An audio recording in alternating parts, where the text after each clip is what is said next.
So we covered budgets, we covered credit scores, everything. Payments. Down payments. Why do you need a lender? I'm gonna go back to why do you need a doctor? Yeah. So if we go back 2020, our industry, no one would have ever thought in March that when you shut the economy down for 2 weeks and you lay off all these people, no one would have ever thought that housing would have exploded like it did.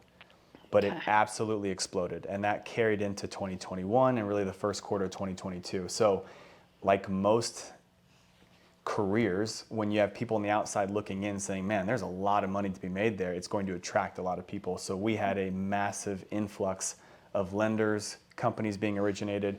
People got into real estate because you saw, man, look at housing prices. All I got to do is throw a sign in the yard and it's going to sell in 24 hours. So it brought a lot of people into this business who, no disrespect to anybody, probably shouldn't be in this business. And now we're finally seeing the other side of that. We're at like 30% less loan officers today than there was in March of 2021, which is a good thing, right? We got oversaturated. So why do you need a good lender? It's because the longer I've been doing this, there's a very small amount of good lenders out there. Everything is done online. Like you look at I'm the smartest man in the world with this phone in my hand, right? I've got everything at my fingertips. And we've tried to make our process and even y'all's process that easy and instantaneous. It'll never be that easy, right? Everybody's situation is different. Everybody's needs are different. So talking with someone who specializes in that and has been doing it for a long time, a company that has a track record and a reputation of doing that and not just being a number with an online website, you don't even know if those people are going to be employed next week. And that's true. Not to mention, it's about the relationships. For sure. Because you're going to ask the right questions as you get to know your client, whether you choose to meet in person or over the phone or Zoom or whatever. Everybody's situation is different, and asking the right questions matters. And if somebody sticks to just an online process, there's no relationship built. On our end, as agents, we need the relationship between lender, realtor, and consumer because we're all working together as a team to win. Absolutely. And all the time. In fact, we have a campaign almost called Supreme Rescue Service. This is because we can close in 8 days, and all the time we see lenders get within 8 days of closing and then tell their client, yep, we can't do it. We're throwing in the towel. I'm sorry, I tried everything we can.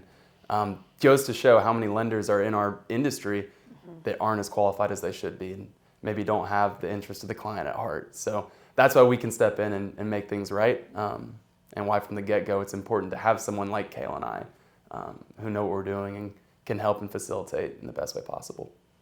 Well, and it sure helps us to be able to make that call. Guess what?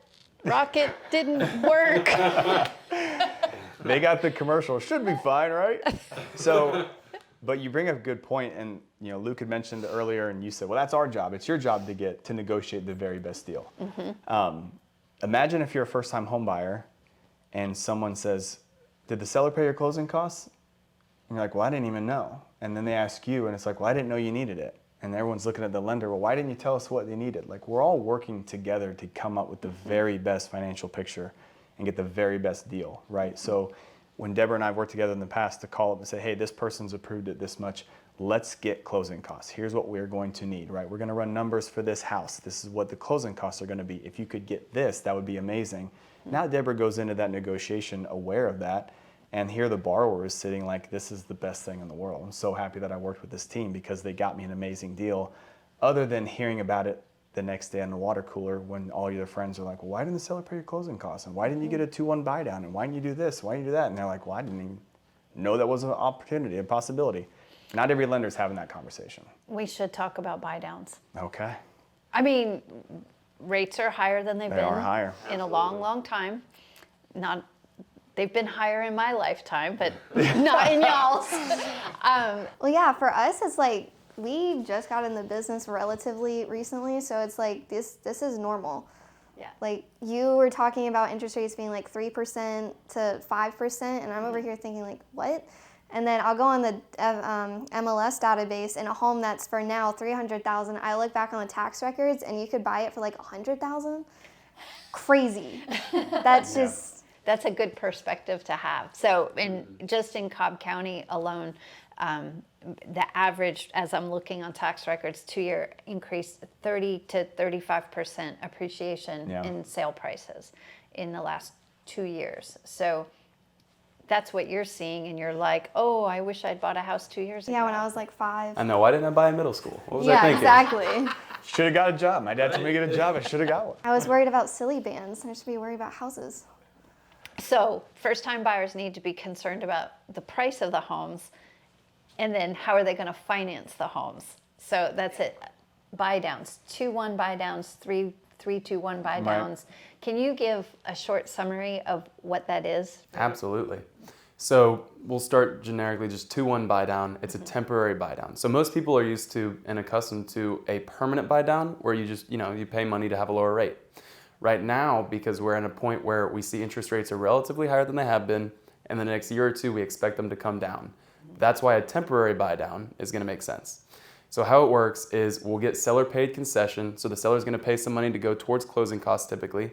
We can take that money, put it into an escrow account, and then each month that money is going to be siphoned into supplementing their monthly payment. Effectively, it's going to act as if their interest rate is 1% lower, really 2% lower in the first year, and then 1% lower in the second year.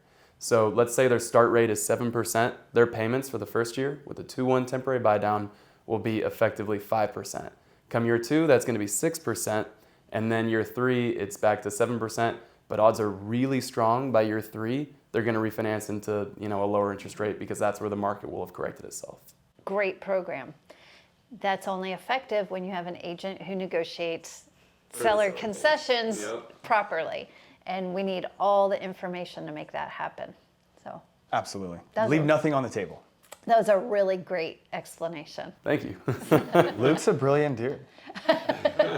I'm trying not to use the jargon that might, The industry, we tend to speak in technicalities that regular people don't want to hear. Exactly. They need us to break it down to them. Well, I want to hear it. It's just words are confusing. Well, you speak military. Yeah. DTI, 2-1, like all these things that are just acronyms, right? So you can have a lower interest rate and say, hear this. If you can save $400 in year 1 every single month, would you want to do that? Like, would you be interested in knowing that? The answer all the time, 10 out of 10 times is yes. I like in the real speak talking about budget. Yeah. Because, I mean, rent, we'll say Kennesaw, you can't really rent anything for under a single family home, $2,000 a month, kind of common now. Right.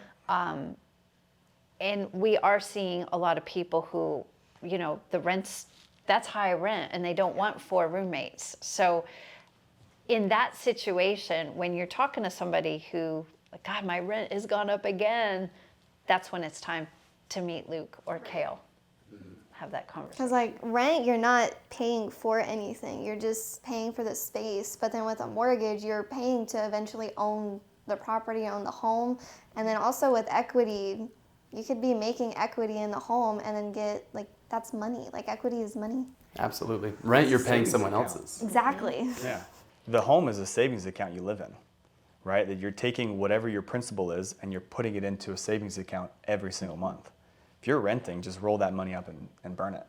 You're not paying anything, right? The other guy's mortgage. And everybody says all the time, this is what drives me crazy sometimes, is, well, maybe I'll pause, I'm not gonna buy right now, I wanna save some money and I'll buy in a year. And I really wanna say, if saving money was that easy, you would have already had the money saved right now. It is hard to save money, right? You would have already had it. That is so true. Don't kid yourself and say, well, 'Cause I'm gonna Uber save some Eats. money.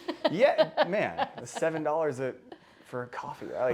We're just not good at saving money. Right. And again, we've got this little thing called inflation. It's just more expensive to live. So if you can buy a house, buy the house. There's your saving money. And okay, you're a first-time home buyer. It may not be your forever home. Get off that thought.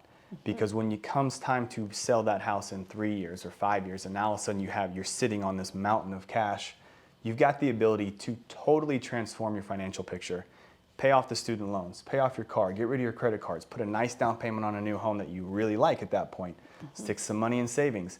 How often do we have that opportunity to do that? And we don't. But when we get short-sighted, we don't buy the house because we can't see the 3-5 year down the road picture. That's the conversation we have. It's more of a financial a consultation. Let's look it down the road. Let's make a good decision now because you have the chance to impact greatly.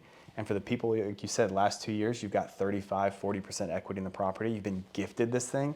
You could totally change everything financially. Most of us live paycheck to paycheck. You've all heard the stat, how many Americans can't write a $1,000 check if you had to. So scary. Right? It's over half of people in America could not write a $1,000 check if you had to. But you have the ability to buy a home, and there's $50,000, $70,000, $80,000, $100,000 that you could accumulate over a couple of years. 3 years are going to pass anyway, right? Regardless, you might as well pass and be in a home, build yourself equity so you can change something in the future.